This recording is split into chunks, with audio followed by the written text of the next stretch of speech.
तो अगर आप लोग मुझे इंस्टाग्राम पर फॉलो करते होंगे तो आप लोगों को पता ही होगा कि रिसेंटली मैं एक सोलो ट्रिप पर गया था बिरबिलिंग में। वो ट्रिप एक्चुअली बहुत ही ज़्यादा मेमोरेबल था। बहुत ज़्यादा चीज़ें ऐसी थी जो कि मैंने नई नई एक्सप्लोर की थी। तो आज के इस वीडियो में मैं आपको वो सब चीज़ों के बारे में बताऊंगा, जिसमें सबसे मेन स्पेशलिटी ये थी कि वो मेरा सोलो ट्रिप था। ऐसा नहीं था कि इससे पहले मैंने कभी सोलो ट्रिप्स नहीं किए थे, इससे पहले भी किए थे, लेकिन तब क्या होता था कि एक प्रॉपर ट्रैवलर का ग्रुप होता था, अननोन होते थे, सारे स्ट्रेंजर्स हुआ करते थे जिनके साथ मैं जाया करता था। तो मुझे नहीं लगता कि वो प्रॉपर ऐसे सोलो ट्रिप कंसिडर भी किया जाना चाहिए। तो ये वाला ट्रिप जो था वो प्रॉपरली एक सोलो ट्रिप था, जिसमें मैंने सुबह सुबह बस पकड़ी। मुझे उनकी डेस्टिनेशन के बारे में भी नहीं पता था कि मैं जाने कहां वाला हूं। तो आज के इस वीडियो में मैं आपको वो सारा का सारा एक्सपीरियंस के बारे में बताऊंगा। जब मैं ट्रिप के लिए गया था तो उस टाइम पे मुझे बहुत ही ज़्यादा ज़रूरत थी ट्रिप की, क्योंकि रिसेंटली जॉब भी स्विच कर रहा था। तो मुझे था कि यार कहीं ना कहीं पे ट्रिप तो डेफिनेटली जाना ही है, क्योंकि उसके बाद तो मुझे बैंगलोर मूव हो जाना है। तो देन उसके बाद यहाँ पे ट्रिप थोड़े बहुत डिफिकल्ट हो सकते हैं। तो मेरे लिए था कि यार मनाली वाली साइड पे कहीं पे ट्रिप करने जाऊँगा, तो रास्ते में जो भी चीज़ मिलेगी, जो भी चीज़ मुझे लगेगा कि यहाँ पे उतरना चाहिए, तो मैं वहाँ पे उतर जाऊँगा। तो यही चीज़ मुझे देखने को भी मिली। तो फ्राइडे का दिन था। फ्राइडे के दिन मैंने सारी पैकिंग कर ली और उस रात मुझे पता है मैं 2 बजे के अराउंड सोया था। और उसी रात को एक्चुअली 4 बजे सुबह मैं उठ भी गया। तो 4 बजे सुबह जब मैं उठा तो फ्रेश होकर 5 बजे तक मैं पहुंचा बस स्टैंड। तो जब मैं बस स्टैंड पहुंचा तो वहाँ पे मुझे नहीं पता था कि बस भी कोई जाती होगी। मैं ये सोचकर जा रहा था कि मैं गुरदासपुर से पहले पठानकोट पहुंचूंगा, क्योंकि पठानकोट पे बहुत ज़्यादा बसेस मिल जाती हैं मनाली को जाने के लिए। लेकिन लकीली जब मैं अपने गुरदासपुर वाले बस स्टैंड पर पहुंचा तो वहीं पे मुझे एक डायरेक्टली बस मिल गई जो डायरेक्टली मनाली को जा रही थी। तो मैं उसी में जाकर बैठ गया। तो जब मैं उस बस में बैठ गया तो थोड़े टाइम बाद कंडक्टर आता है और वो पूछता है कि आप कहाँ पर जाओगे। और मुझे उस टाइम पे एग्जैक्टली पता नहीं था कि डेस्टिनेशन क्या होने वाली। मैं ये सोच रहा था चलो मनाली वाली साइड कहीं भी निकल जाऊंगा। तो जब मैंने मैप पूरा लगाकर देखा तो मैं एक्सप्लोर कर रहा था कि कहाँ पर उतर सकता हूँ। तो वहाँ पर कुछ जगहें आ रही थी, जैसे कि धर्मशाला, डलहौजी, पालमपुर और उसके बाद बिर था। तो मुझे था कि यार ये बाकी सब चीज़ें तो देखी हुई है, मैंने बिर को कभी एक्सप्लोर नहीं किया और बिर पर जाकर मैं पैराग्लाइडिंग भी कर सकता हूँ। तो मेरे दिमाग में उस टाइम पे ये चीज़ चलने लग पड़ी। तो मैंने कंडक्टर को ये चीज़ बोला कि बिर के लिए आप टिकट दे दो, और उसके बाद उन्होंने मुझे टिकट दे दी। उस टिकट का प्राइस था 371 रुपीज़। तो बहुत ही सस्ते में ये सब चीज़ें हो गई। एक्चुअली मैंने सुबह से कुछ खाया नहीं हुआ था, तो मुझे ये था कि अगर ये बस कहीं पे भी रोकेंगे तो मैं वहाँ पर कुछ ना कुछ खा लूँगा।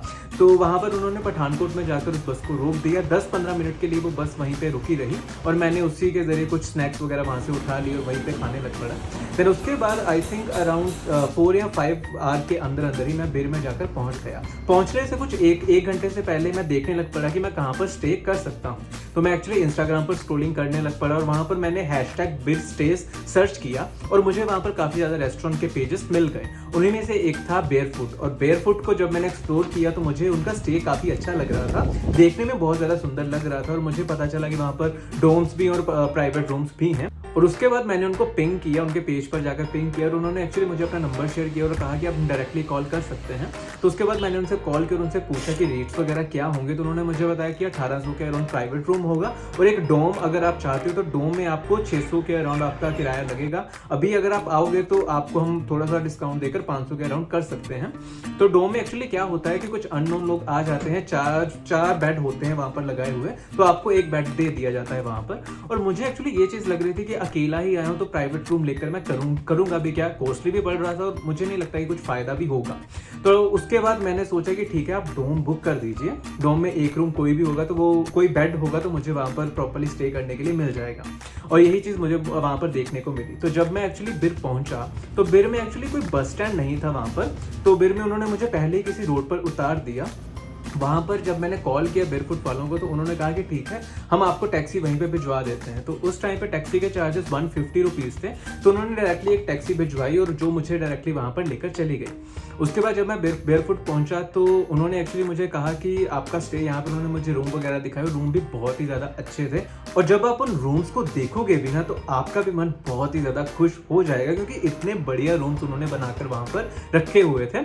और जब मैं गया तो उन्होंने मुझे एक बेड दिखा दिया कि ये आपका बेड होने वाला है, और वहाँ पर 3 और लोग भी थे मेरे साथ। और उसके बाद जब मैं नीचे आया तो मैंने पूरा का पूरा एक्सप्लोर किया वो जगह को, और वो जगह इतनी ज़्यादा सुंदर लग रही थी, जैसा कि आप इस वीडियोस में भी देख सकते हैं। ये उनका पूरा का पूरा इंटीरियर था जो कि बेयरफुट वालों का बनाया हुआ था, और मुझे पर्सनली ये चीज़ बहुत ही ज़्यादा अच्छी लग रही थी। और उसके बाद मेन चीज़ जो होती है, जो कि हर एक ट्रैवलर को चाहिए होती है, वो होती है थोड़ी बहुत सिक्योरिटी, और उसके बाद खाने के लिए उनको अच्छा मिल जाए, और ये दोनों चीज़ें वहाँ पर मिल रही थी। सिक्योरिटी तो उन्होंने प्रॉपर वहाँ पर CCTV कैमरास लगाए हुए थे और बहुत ही ज़्यादा सिक्योरिटी वहाँ पर प्रोवाइड की थी। देन उसके अलावा खाना बहुत अच्छा था। सबसे पहले तो मैंने जाते ही बिरयानी मंगवा ली, तो बिरयानी भी बहुत ही ज़्यादा अच्छी थी। हाँ, थोड़ा मुझे महंगा रेट लगा वहाँ पे खाने का, लेकिन हाँ, अब आप बाहर आए हो तो थोड़ा बहुत खर्च तो होने ही वाला है आपका। और उसके बाद मैं थोड़ा बहुत रेस्ट किया और देन मैं एक्सप्लोर करने लग पड़ा आसपास की चीज़ें। और आसपास की चीज़ों को जब मैं एक्सप्लोर कर रहा था, तो मैं एक्चुअली मेन खाने के लिए ही एक्सप्लोर करता हूँ चीज़ें। तो 2-3 जगहों पे मैं गया, रेस्टोरेंट में मैंने खाना वगैरह खाया, वहाँ पे प्रॉपर्ली पेट भरा। और ये भी चीज़ कहूँगा कि बीर में खाना बहुत अच्छा मिलता है एज़ कम्पेयर टू कि अगर मैं मनाली और कसोल की बात करूँ, तो मुझे खाना काफ़ी ज़्यादा अच्छा लगा। देन उसके बाद मैंने उनसे पूछा कि क्या अभी पैराग्लाइडिंग कर सकते हैं, तो उन्होंने मुझे कहा कि यार तुम अगर मॉर्निंग में जाओगे तो सबसे बेस्ट व्यूज़ दिखते हैं और बहुत ज़्यादा अच्छा होता है अगर तुम मॉर्निंग में जाओ। तो उन्होंने बहुत ज़्यादा तारीफ़ की उस टाइम पे मॉर्निंग व्यू की। तो मैं भी सोचा कि ठीक है, अभी शाम हो चुकी है तो हम अभी नहीं जाते, हम सुबह ही जाएंगे। तो उसके बाद मैं उनसे पूछा कि हम आसपास के एरियाज कहाँ पे एक्सप्लोर कर सकते हैं। तो बेयरफुट के एक्चुअली पास एक मोनेस्ट्री थी जिसका ये नाम था। मुझे ये नाम एक्चुअली बोलना भी नहीं आता, तो आपको बस यही चीज़ कहूँगा कि ये नाम था। और अगर आप इसको एक्सप्लोर करोगे तो ये सब चीज़ें देख सकते हो। वहाँ पर जाकर मैंने थोड़ा बहुत ब्लॉगिंग करने का ट्राई किया, बट देन आई रियलाइज कि मैं नहीं कर सकता और सिर्फ मैं वीडियोस बनाकर बाहर ही निकल गया। लेकिन मोनेस्ट्री बहुत ही ज़्यादा शांत थी और बहुत ही ज़्यादा अच्छी थी। मैं मतलब पहले भी मैं मोनेस्ट्रीज देखी हुई हैं, लेकिन इसका कुछ अलग ही लेवल था।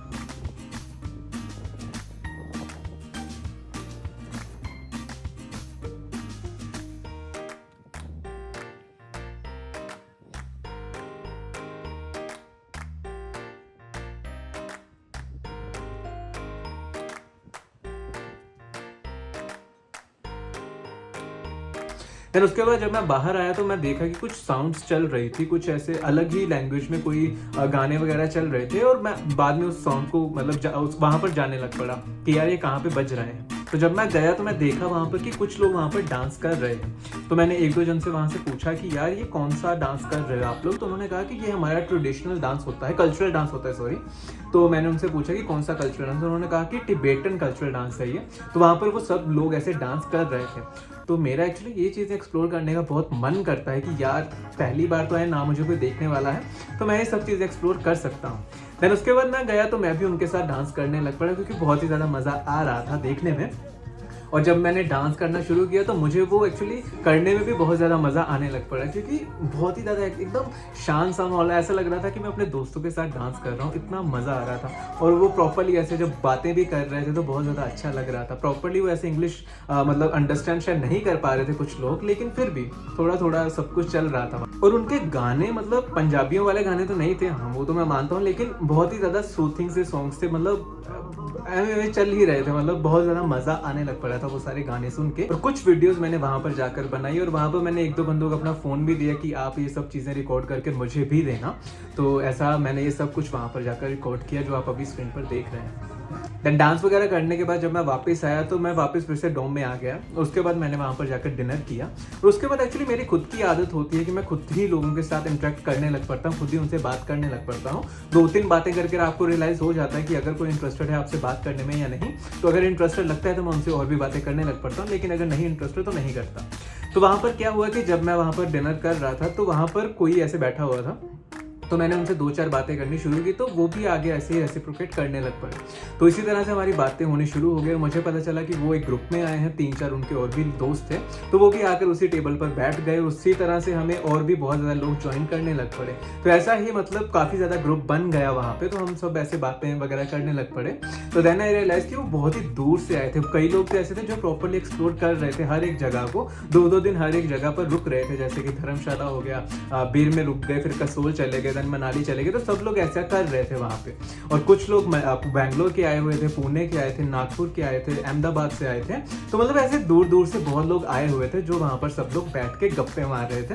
और वो गप्पे मारने में भी बहुत ही ज़्यादा मज़ा आ रहा था, क्योंकि बहुत ज़्यादा चीज़ें ऐसे ना उनके बारे में पता चलती हैं या फिर कल्चर के बारे में वो सब चीज़ें बता रहे थे। और वो वैसे भी सब लोग IT के बंदे थे, तो ज़्यादातर बातें IT की ही हो रही थी। वहाँ पर 3 HR बैठी हुई थी। तो ये सब चीज़ें वहाँ पर मुझे देखने को मिली और सीरियसली वहाँ पर लोग बहुत ही ज़्यादा अच्छे मिल जाते हैं, क्योंकि सब आपके जैसे ही आए होते हैं। सबको पता है कि जब आप बाहर किसी भी जगह पर जा रहे हो तो आपको ऐसे ही लोग सिमिलर लोग मिल जाएंगे, और ऐसा ही कुछ मुझे देखने को मिलता है। आई एम फॉर्चुनेट कि मैं जब भी कहीं किसी भी जगह पर जाता हूँ तो मुझे हमेशा ऐसी कंपनी मिल जाती है जो कि मुझे लगता है यार मेरे ही जैसे हैं, तो काफ़ी ज़्यादा अच्छा लगता है। और सिमिलरली यहाँ पर भी मुझे ऐसा ही कुछ देखने को मिला। तो रात को जब सबने डिनर वगैरह कर लिया तो उसके बाद हम सब सोने चले गए। उसके बाद जब मैं सुबह उठा, एक्चुअली मुझे ये चीज़ बोली गई थी कि 7:30 बजे आप पैराग्लाइडिंग के लिए जाओगे, तो मैंने उनको अपना टाइम दे दिया था कि ये टाइम होगा। पैराग्लाइडिंग का मैंने उनसे जब रेट पूछा तो उन्होंने कहा कि जनरली इसका 2500 के अराउंड रेट होता है, लेकिन अगर हम बुक करवाएंगे आपका, यहीं से वो ट्रैवल पिक करेंगे और यहीं पर आपको छोड़ के जाएंगे, तो हम 3000 के अराउंड लेंगे। तो ये मैंने उनको पे कर दिया था उसी टाइम पे 3000 के अराउंड। देन उन्होंने 7:30 बजे के अराउंड मुझे टाइम दिया था, तो मैंने सुबह कुछ भी नहीं खाया था। तो उन्होंने एक्चुअली बोला था कि कुछ खाकर मत जाना, ऐसे ही चले जाना, नहीं तो कई बार क्या कई लोग वॉमिट वगैरह करने लग पड़ते हैं, तो वो चीज़ मतलब देखने को ना मिले तो तुम ऐसे ही चले जाना।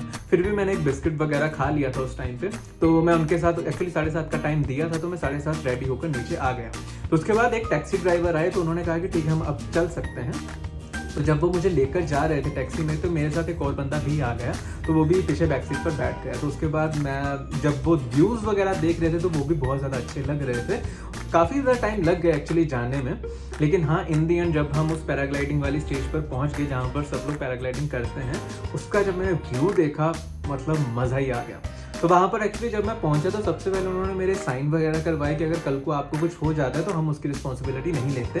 तो ये सब कुछ उन्होंने वहाँ पे लिखा हुआ था, मैंने सारी अपनी डिटेल वहाँ पर डाल दी और वहाँ पर साइन करके उनको दे दिए। देन उसके बाद मैं उनको बोला कि मुझे 10-15 मिनट का टाइम चाहिए, मुझे थोड़ा बहुत शूट करना है, मुझे थोड़ा बहुत देखना है, सीनरी वगैरह देखनी है। तो मैं वहाँ पर बैठ कर और मैं वहाँ पर एक्सप्लोर करने लग पड़ा कि यार मतलब व्यू एक्सप्लोर करने लग पड़ा, उसका काफ़ी ज़्यादा अच्छा लग रहा था। ये जो देन पैराग्लाइडिंग मास्टर जो थे वो उसी टाइम पे आ गए, उन्होंने मुझे एक ऐसा कॉस्ट्यूम सा पहना दिया कि प्रॉपर्ली हेलमेट और प्रॉपर ऐसा कॉस्ट्यूम पहना दिया, और उन्होंने कहा कि ठीक है अब हम चल सकते हैं। तो उसके बाद उन्होंने पैराशूट लेकर आए, उसको पहले पूरा फैलाया उन्होंने पूरी जगह पे, उसके बाद उन्होंने बांध दिया मुझे भी उनके साथ। तो जल्दी में उन्होंने कहा कि ठीक है जब तुम भाग रहे होंगे ना तो नीचे मत देखना, या फिर तुम भागते ही रहना, रुकना मत, नहीं तो तुम गिर जाओगे। तो उन्होंने मुझे पहले ही कुछ इंस्ट्रक्शंस दे दी थी जब मैं पैराग्लाइडिंग करने जा रहा था, तो मैंने वो सब चीज़ें उसी टाइम पे फॉलो कर ली। तो मैं भी भागता ही जा रहा था। देन उसी टाइम पे मुझे पता भी नहीं चला मेरे पैर कब ऊपर उठ चुके थे, और जब उठे तो वो होता है ना कि सब लोगों को बड़ा डर लगा रहता है, लेकिन मुझे सीरियसली वहाँ पे बिल्कुल भी डर नहीं लगा। मुझे था कि काफ़ी एक्सपीरियंस बंदा पीछे बैठा है तो डरने वाली बात नहीं है, इवेंचुअली हम नीचे ही पहुँचने वाले हैं, तो मैं बिल्कुल भी नहीं डर रहा था। और जब मेरे पैर ऊपर भी हुए थे थोड़े बहुत, तब भी मुझे बिल्कुल डर नहीं लगा। उसके बाद मैं वहाँ पर गया और ये सारा का सारा व्यू देखा, सर रियल एक्सपीरियंस, मतलब मज़ा ही आ गया उस टाइम। फिर उन्होंने मुझे खुद ही सजेस्ट करने लग पड़े कि तुम इस तरह से कैमरा पकड़ो, इस तरह से कैमरा पकड़ो, काफ़ी ज़्यादा अच्छा व्यू देखने को मिलेगा। तो मैंने ये सारी की सारी वीडियो उस दौरान प्रॉपर वहाँ पर बनाई, और नीचे जब भी मैं देख रहा था मेरे को एकदम वो होता है ना पबजी वाली फील आ रही थी कि यार पचिंकी पहुँचो, मतलब ऐसा पबजी वाला प्रॉपर फील आ रहा था। और वो ऐसे ही लग रहा था जिस तरह से हम पबजी में देखते हैं ना कि इतने से वो सारी जगहें आ जाती हैं, उसी तरह से वो सारा का सारा मतलब दिख रहा था मुझे, और मज़ा आ रहा था प्रॉपरली व्यू देखने में, आगे ऊपर नीचे सब जगह देखने में बहुत ही ज़्यादा मज़ा आ रहा था। तो मैंने सडनली उनको कहा कि यार मैं तो मतलब सुना था कि बहुत ज़्यादा स्टंट्स वगैरह करवाए जाते हैं। तो उन्होंने मुझे कहा कि यार इतने ज़्यादा स्टंट पहले करवाए जाते थे, लेकिन अभी थोड़ा सा बंद कर दिया गया है। तो मैंने कहा कि अगर आप ट्राई करना चाहते हो तो आप कर सकते हो। तो उन्होंने कहा कि ठीक है हम अगर थोड़ा नीचे जाएंगे तो हम तब थोड़ा बहुत स्टंट करेंगे। तो उन्होंने एक्चुअली, मैं कहा कि ठीक है, जब हम पहुँच गए उस जगह पर तो उन्होंने थोड़े से स्टंट करना शुरू किया और मैं पूरा ही उलट गया। और जब पैराग्लाइडिंग कर रहे थे तो पता ही नहीं चला टाइम कब बीत गया। वैसे तो 15 मिनट की पैराग्लाइडिंग होती थी, लेकिन शायद मेरा 20 मिनट लग गया था, और मैं भी उनसे सिर्फ बातें ही कर रहा था, उनको कह रहा था और घुमाओ, बस हमारा यही सीन चल रहा था। तो उसके बाद जब पैराग्लाइडिंग को मतलब लैंडिंग वगैरह का टाइम आया तो उन्होंने मुझे पहले ही सजेशन दे दिया था कि तुम्हें क्या चीज़ें वहाँ पर करनी है। तो मैंने वो सब चीज़ों को वहाँ पर फॉलो किया और मेरी एकदम लैंडिंग भी बहुत ज़्यादा अच्छी हुई। नहीं तो मैं वहाँ पर दूसरे लोगों को देख रहा था, कईयों के घुटने लग रहे थे, कईयों की टांगें जा रही थी, मतलब चोट लग रही थी लोगों को, लेकिन मेरी बहुत ही ज़्यादा अच्छी स्मूथली वहाँ पर लैंडिंग हो गई। मे बी जो बंदा था मेरे साथ वो काफ़ी ज़्यादा एक्सपीरियंस था, उसको पता था किस तरह से चीज़ें बतानी चाहिए, लेकिन मेरा तो बहुत ही ज़्यादा अच्छा एक्सपीरियंस रहा पूरा का पूरा पैराग्लाइडिंग का। देन जब मैं वहाँ पर उतरा तो मैंने देखा कि यार कुछ बंदे फोटोशूट कर रहे थे, तो मुझे पहले लगा फ्री में मिलेगा। तो उन्होंने बाद में कहा कि आपको ये वाली फ़ोटोज़ लेने के लिए पे करना पड़ेगा, तो 200 चार्जेस थे उन्होंने उस टाइम पे बताया। तो मैंने कहा ठीक है, आप और भी पिक्स वगैरह वहाँ पर क्लिक कर लो। तो मैंने ये वाली पिक्स वहाँ पर उनसे क्लिक करवाई और उसी टाइम पे उन्होंने मुझे वहाँ पर दे दिया। मैंने उनको 200 रुपये उसी टाइम पे दे दिया। दैन उसके बाद नीचे आने का टाइम था, तो मैं उसी कार को जो मेरे लिए बुक की गई थी कार में मैं नीचे वहाँ पर आ गया। तो जब मैं वापस आ रहा था तो मैं टैक्सी वाले बंदे से ही पूछ लिया कि यहाँ पर और कौन सी प्लेसेस हैं जिसको मैं एक्सप्लोर कर सकता हूँ। तो उन्होंने कहा कि एक वाटरफॉल है जहाँ पर आप जा सकते हो। तो शाम को मैं वाटरफॉल के लिए निकल गया। उस टाइम पे मेरा फ़ोन वगैरह चार्ज नहीं था, तो मैं कुछ भी फ़ोन नहीं लेकर गया। मेरे पास कुछ भी ऐसे वीडियो या फिर फोटोज़ नहीं पड़ी हुई, लेकिन मैं वहाँ पर गया था, उस जगह को एक्सप्लोर किया और उसके बाद 1-2 घंटा वहाँ पर लगाया और मैं वापस आ गया। देन उसके बाद जब मैं वापस आया तो फिर से मैंने डिनर वगैरह किया और मुझे घर से एक्चुअली कॉल आ गया था। पहले मैंने ये चीज़ सोची थी कि मैं प्रॉपर एक वीक वहाँ पर रहूँगा, प्रॉपर वर्क फ्रॉम होम वाली फील लूँगा वहाँ पर जाकर, लेकिन ये चीज़ पॉसिबल नहीं हो पाई। मुझे घर से कुछ अर्जेंट कॉल आ गया था उस टाइम पे, तो मैं फिर से वापस चला गया। तो वापस जब मैं जा रहा था तो मुझे कोई ऐसी डायरेक्टली बस नहीं मिल रही थी गुरदासपुर जाने के लिए। तो मैं पहले पालमपुर के लिए बस ली, देन उसके बाद पठानकोट के लिए बस लिया, देन उसके बाद मैं गुरदासपुर पहुँचा। तो ये मेरा पूरा का पूरा रूट था उस टाइम पे। तो ये सारा का सारा ट्रिप का एक्सपीरियंस था मेरे साथ। आई होप कि ये वीडियो आपके लिए थोड़ी बहुत इन्फॉर्मेटिव तो रही होगी। कमेंट सेक्शन में जरूर बताना कि ये वीडियो आपको किस तरह से लगी। तो इसी के साथ आज के लिए बस इतना ही। अगर ये वीडियो आपको अच्छी और इन्फॉर्मेटिव लगी हो तो इस वीडियो को लाइक और शेयर करना बिल्कुल भी मत भूलिएगा। इसी के साथ मेरे चैनल को जरूर सब्सक्राइब कीजिएगा ताकि मैं ऐसी ही वीडियोस आप तक और भी लेके आ सकूं। धन्यवाद।